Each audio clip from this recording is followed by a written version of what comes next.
দেখেন, এই বাংলাদেশে যদি আওয়ামী লীগের 1 নম্বর শত্রু দলের তালিকা আপনি এই মুহূর্তে তৈরি করেন, অবশ্যই সেটা এনসিপি 1 নম্বর। এনসিপি তার ঝুঁকি সম্পর্কে জানে, জানার পরেও কেন 6টার সময়কার সমাবেশ রাত 10টায় করে। এখন তারা বলছে যে প্রশাসন আমাদের পর্যাপ্ত নিরাপত্তা দেয়নি। প্রশাসন বিকাল 3টা থেকে তাদের জন্য অপেক্ষা করতেছে, অপেক্ষা করতে করতে রাত 9টা। এখন পুলিশের ঘুম নাই, খাওয়া নাই, ক্লান্তি নাই, তারা রবট। আপনার উচিত ছিল, আপনি 6টায় প্রোগ্রাম ঘোষণা করেছেন, আপনাকে অন্তত 6টার মধ্যে, এমনকি প্রোগ্রাম ঘোষণা করলে যেটি হয় যে আগেই শুরু হয়ে যায়, তাই না? এর আগে আমরা বিএনপি সমাবেশ দেখি নাই। এখন তাদের কেউ কেউ বলবে যে নির্বাচনের সময় আমরা দেখেছি যে বর্তমান মাননীয় প্রধানমন্ত্রী তিনি যে সময় পৌঁছাতে চেয়েছেন তার পরে বিভিন্ন জায়গায় গিয়েছেন, একেবারেই তাই। জি, এরকম বলছে না, তার উদাহরণ দিবে। কিন্তু আমার প্রশ্ন হলো যে বিএনপি তো একটি বড় দল, বিএনপির প্রোগ্রামে কেউ ককটেল ফাটিয়ে পালিয়ে যাবে এই কলিজে কারোর আছে? আপনাদেরকে আমি ধন্যবাদ জানাই যে গতকাল আপনাদের প্রোগ্রামে ককটেল ফাটিয়েছে, আপনারা দাঁড়িয়েছিলেন, সাহসী ভূমিকা আপনারা রেখেছেন। আপনারা একটু শেষ করি, আপনারা স্লোগান দিয়েছেন, কিন্তু আপনারা কাউকে কেন ধরতে পারলেন না? কারণ হলো যে এনসিপির মধ্যে ইতিমধ্যে আওয়ামী লীগ এবং ছাত্রলীগের অনুপ্রবেশ ঘটেছে এবং আততায়ী হয়ে তারাই মূলত এই ধরনের ঘটনা ঘটেছে। কিন্তু এটা তো বাইরে থেকে এসে প্রক্রিয়া, আমরা তো সবসময় জানি যে আসলে আমরা নির্বাচনের আগেই এই সম্পৃক্ততার খবর আমরা পেয়েছি। আমরা জামাতের কাছ থেকে শুনেছি যে ভোটে যারা আসতে চায় অথবা আওয়ামী লীগকে বাদ দিয়ে যদি কেউ তাদের দলেও সম্পৃক্ত হতে চায়, তারা তো আসলে এটা খোলাভাবেই তাদেরকে খোলাসাভাবে বলেছে। কিন্তু আপনি যেটা বললেন যে বিএনপির সমাবেশ হলে বড় দল হবার কারণে ককটেল ফাটিয়ে কেউ যাওয়ার সাহস পাবে না, ছোট দল বলে এনসিপির সমাবেশে ককটেল ফাটাবে, এটাও মানে কোনো যুক্তি হতে পারে না? যুক্তি না। আমি কেন বলতেছি, আপনার সক্ষমতা আপনি বোঝেন, আপনার সামর্থ্য, আপনার ঝুঁকি আপনি বোঝেন। আপনি যেমন এইবার বুঝেছেন যে গতবার গোপালগঞ্জে গিয়ে ভুল করেছি, এইবার আর গোপালগঞ্জে যাব না, আপনার শিডিউল থেকে গোপালগঞ্জের নাম বাদ দিয়েছেন।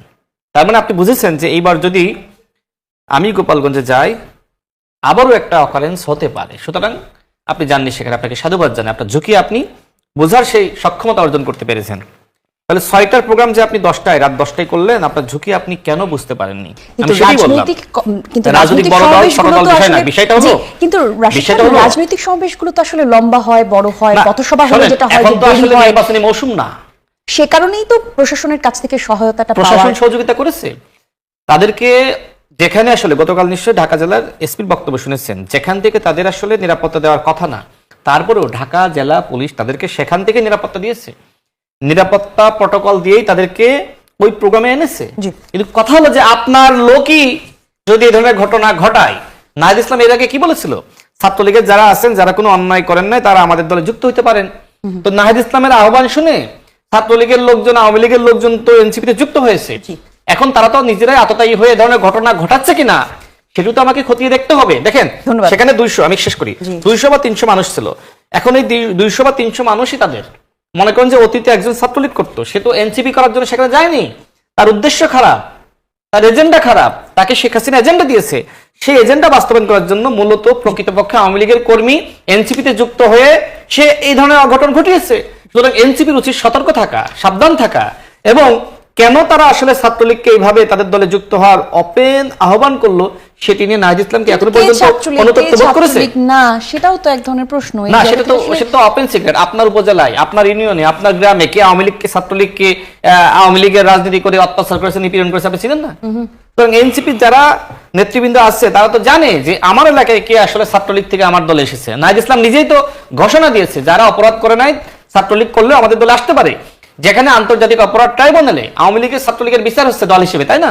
তো সেই বিচার শেষ হওয়ার আগে তার মধ্যে কিছু অন্যতম কারণ হচ্ছে যারা জুলাইকে নিজেদের একমাত্র সম্পত্তি বানায় ফেলছিল। যেহেতু এই গণ অভ্যুত্থানে দল হিসাবে বিএনপি ছিল, দল হিসাবে জামাত ছিল, গণ অধিকার পরিষদ ছিল, ছাত্র ইউনিয়ন, অন্যান্য বামপন্থী সংগঠন সহ সবাই ছিল। দেখা গেল গণ অভ্যুত্থানের পরে একটা গোষ্ঠী তারা শুধুমাত্র নিজেদেরকে জুলাইয়ের মালিক হিসেবে উপস্থাপন করছে। এটা মানুষ ভালোভাবে পছন্দ করে নাই, এটা একটা কারণ। দ্বিতীয়ত আরেকটা কারণ, এই গণ অভ্যুত্থান পরবর্তী সময়ে আমরা সবাই আশা করছিলাম যে আমরা একটা নতুন জেনারেশনে যাব, নতুন একটা বাংলাদেশে যাব, যেখানে আসলে আমরা বৈষম্য থাকবে না, ব্যুরোক্রেসিতে যে জটিলতা সেগুলো থাকবে না, আমাদের মানে আইন শৃঙ্খলা রক্ষাকারী বাহিনী সুন্দর মতো ভূমিকা পালন করবে, দেশের বিচার ব্যবস্থা স্বাধীনভাবে কাজ করবে। কিন্তু দুর্ভাগ্যবশত আমাদের এই কোনো আশাই ফুলফিল হয়নি, বরঞ্চ যারা গণ অভ্যুত্থানের পোস্টার বয় হিসেবে পরিচিত এদের কিছু কিছু লোকজনের নামে দুর্নীতির অভিযোগ সুস্পষ্টভাবে মানুষ এখন বলতেছে, যার কারণে মানুষ খুব বেশি কষ্ট পাইছে যে আসলে এরকম ভাবে যখন যাদের উপর আমরা আশা করছিলাম তাদের কাছে বদনাম এবং অন্যান্য বিষয়ে দায় দেওয়া হচ্ছে, তখন এই বিষয়গুলা মানুষের থেকে দূরে সরে যাচ্ছে। আর খণ্ড খণ্ড যে কারণে পালন হয়েছে, জুলাই গণ অভ্যুত্থানের স্টেক হোল্ডার তো অনেক, সবগুলা গোষ্ঠী আছে, কওমি মাদ্রাসা আছে, আলিয়া মাদ্রাসা আছে, প্রাইভেট ইউনিভার্সিটি আছে। আপনি দেখেন গণ অভ্যুত্থানের পরবর্তী সময়ে একটা মাত্র গোষ্ঠী তারা সেখানে সবকিছু রান করলো, অন্যান্য সবাইকে মাইনাস করে দিল। কেমন মাইনাস করে দিল? প্রাইভেট ইউনিভার্সিটিকে আপনি কোথাও এম্পাওয়ার করতে দেখছেন? এটা নিয়ে আমি একটু আলাদা বিস্তারিত আপনার কাছে কওমি মাদ্রাসাকে কোথাও দেখছেন? জি, যারা আমাদের অন্যান্য আমলা সামরিক বাহিনীর কর্মকর্তা যারা বিদ্রোহ করছে, যারা গণ অভ্যুত্থানের পক্ষে অবস্থান করছে, তাদেরকে কোথাও এম্পাওয়ার করতে দেখছেন? তো আসলে এই যে বিভাজন শুধুমাত্র মাইনাস করতে করতে এই পর্যায়ে আসার আজকে অনেকগুলো খণ্ড হওয়ার কারণ হচ্ছে জুলাই অংশগ্রহণ করছে সবাই, এখন সবাই সবার জায়গা থেকে এটাকে ওন করতেছে, সেলিব্রেট তাকাবো, ঠিক আছে, তখন একটা হতাশা আসতেই পারে। তবে আমি মনে করি এটা বাঙালি জাতির জীবনে বা সারা পৃথিবীর মানুষের যে আন্দোলন সংগ্রাম লড়াই সংগ্রামের যে ইতিহাস, তাতে কোনো বিরল ব্যাপার না। এই মুহূর্তে যে ফ্রাস্ট্রেশনটা তৈরি হচ্ছে এই আপরাইজিং নিয়ে, এবং এই মুহূর্তে যে কোশ্চেনগুলো তৈরি হচ্ছে, এটা পৃথিবীর সব দেশেরই মুভমেন্ট জিতে যাওয়ার পর, সব দেশের একটা রেভলিউশন হওয়ার পর, বা সব দেশের একটা স্বাধীনতা অর্জন করার পর, বা সব দেশের যে কোনো ধরনের বড় ধরনের পট পরিবর্তনের পর, পট পরিবর্তনের সময়কালে সবাই যেরকম হচ্ছে ঐক্যবদ্ধ থাকে, যখন সেটা সফল হয়, সফল হওয়ার পর কিন্তু এক ধরনের ল্যাথার্জিক তৈরি হবে, ল্যাসারেশন তৈরি হবে, তারপরে হচ্ছে আবার ডিজেনারেশন তৈরি হবে। এগুলা খুব স্বাভাবিক বিষয়। এটাকে ধরে একেবারে মাথা চাপড়ায় বুক চাপড়ায় সব শেষ, হ্যাঁ সব শেষ, যা ভেবেছিলাম তার কিছুই হয় না। আসলে আপনি কতটুকু ভাববেন, কতটুকু আশা করবেন? হ্যাঁ, এই ভূখণ্ডটা নিয়ে এই মানুষ, আমরাই মানুষ তো, হ্যাঁ, আমাদের মধ্যে থেকে কেউ কেউ হঠাৎ ফ্যাসিস্ট হয়ে ওঠে, কেউ কেউ বিপ্লবী হয়ে যায়, ঠিক আছে, কিন্তু মানুষ কিন্তু আমরাই, হ্যাঁ, আমরা একই শ্রেণী চরিত্রের মানুষ। তবে এটাকে খুব বস্তুনিষ্ঠভাবে দেখা দরকার। এবং সার্জিস, এছাড়া ডক্টর মোহাম্মদ ইউনূস তিনি নিজেও আদম ব্যবসার লাইসেন্স নিয়েছেন, প্রাইভেট বিশ্ববিদ্যালয়ের লাইসেন্স নিয়েছেন, নিজের নাম থেকে কর মওকুফ করিয়েছেন। তিনি তার ব্যাংকের কর্মকর্তাকে স্বাস্থ্য উপদেষ্টা হিসেবে নিয়োগ দিয়েছিলেন, যিনি নিজেই ক্যান্সারে আক্রান্ত রোগী। অন্তর্বর্তীকালীন সরকারের সময় স্বাস্থ্য এবং চিকিৎসা ব্যবস্থার কোনো পরিবর্তন হয়নি। টিআইবি সর্বশেষ প্রতিবেদন দিয়েছে যে অন্তর্বর্তীকালীন সরকারের সময় সবথেকে বেশি ঘুষ তদবির বাণিজ্য হয়েছে। এমনকি আমরা আরও এরকম অসংখ্য ঘটনা দেখেছি। আমরা দেখেছি বিভিন্ন প্রতিষ্ঠানে জামাতের লোকজনকে নিয়োগ দেওয়া হয়েছিল, অন্তর্বর্তীকালীন সরকারকে জামাত এবং এনসিপিকরণ করা হয়েছিল। এখন জুলাই নিয়ে কথা বললে কোনো প্রবলেম বা বিতর্ক হয় না, বরং জুলাই পরবর্তী সময়ে যে লুটপাট চাঁদাবাজিগুলো হয়েছিল সেইটা যারা করেছিল তাদেরকে নিয়ে মানুষ প্রতিবাদ করে কথা বলে। এখন এইটা করলে যদি মনে হয় যে কেউ যদি মনে করে যে জুলাইকে নিয়ে বিতর্ক সৃষ্টি করছে, দেখেন জুলাই গণ অভ্যুত্থান এবং অন্তর্বর্তীকালীন সরকার এক জিনিস নয়। উপদেষ্টা হয়েছিল কেন হয়েছিল? একজন জুলাই গণ অভ্যুত্থানের সমন্বয়ক, তার কি এমন প্রয়োজন ছিল যে তিনি আসলে বিভিন্ন মিনিস্ট্রির উপদেষ্টা হবেন? এখানে আসলে কি বেনিফিট ছিল? বলা হচ্ছিল দেশকে সার্ভ করতে চেয়েছেন, বলা হচ্ছিল সার্বজনীনতা, সেটাকে কিভাবে তারা নষ্ট করলো। ডক্টর মোহাম্মদ ইউনূসের উপরে দেশের মানুষের অনেক আস্থা বিশ্বাস ছিল। এখন আপনি যদি মনে করেন যে ডক্টর মোহাম্মদ ইউনূসের সমালোচনা করা মানে গণ অভ্যুত্থান নিয়ে প্রশ্ন তোলা, না। এখন আমরা তো আসলে আওয়ামী লেসপন্সার যেমন শাওন, মাহি, প্রিয়া জান্নাতুল্লাহ যে ভাষায় কথা বলছে, মানে তারা সরাসরি জুলাইকে নিয়ে প্রশ্ন তুলছে। এখন আমরা যারা অন্তর্বর্তীকালীন সরকারের সমালোচনা করছি, যে সকল সমন্বয়ক নামে যারা অপকর্ম করেছিল, আওয়ামী লীগের বাসায় গিয়ে যারা চাঁদাবাজি করেছিল, আওয়ামী লীগের যে এমপির বাসায় গিয়ে, তাদের বিরুদ্ধে কথা বলা মানেই তো জুলাই নিয়ে প্রশ্নবিদ্ধ করা না। এখন আমরা লক্ষ্য করছি যে এই সমালোচনার সুযোগে অনেকে আবার জুলাইকে নিয়ে সরাসরি কটাক্ষ করছে, সেটা আবার ভিন্ন জিনিস। তো যারা জুলাইকে নিয়ে কটাক্ষ করছে তারা কারা? তারা আওয়ামী লীগের দোসর এবং আওয়ামী লেসপন্সার। এদের বিষয়ে যদি আক্তার হোসেন বলে থাকে সেটা আলাদা কথা, কিন্তু গণ অভ্যুত্থানের পক্ষের শক্তি, সেটা বিএনপি বলেন বা অন্যান্য দল বলেন, এরা কেউ আসলে জুলাইকে নিয়ে কথা বললে আক্তার হোসেনদেরকে তপের মুখে পড়তে হচ্ছে এরকম কোনো ঘটনা ঘটে নাই। বরং জুলাইয়ের সাথে যদি বা জুলাই যে উদ্দেশ্য হয়েছিল সেই উদ্দেশ্যের মধ্যে নাহিদ ইসলামরা থাকতেন, তাহলে আজকে সমন্বয়ক পরিচয় দিতেও যে অনেকে লজ্জা পাচ্ছেন, সেই লজ্জাটা আসলে উত্থানের পরবর্তী সময়ে এরকম মানে মানুষ হতাশ হয়, মানুষ অনেক বেশি আশাহত হয়, এটা স্বাভাবিক যে সবাই ফুলফিল করতে পারে না। একটা বই আছে দ্য অ্যানিমাল ফার্ম, সেখানে এই সম্পর্কে খুব বিস্তারিত বলা আছে যে গণ অভ্যুত্থান পরবর্তী সময়ে কিভাবে আমাদের আশা এবং জি। প্রত্যাশাগুলা নষ্ট হয়।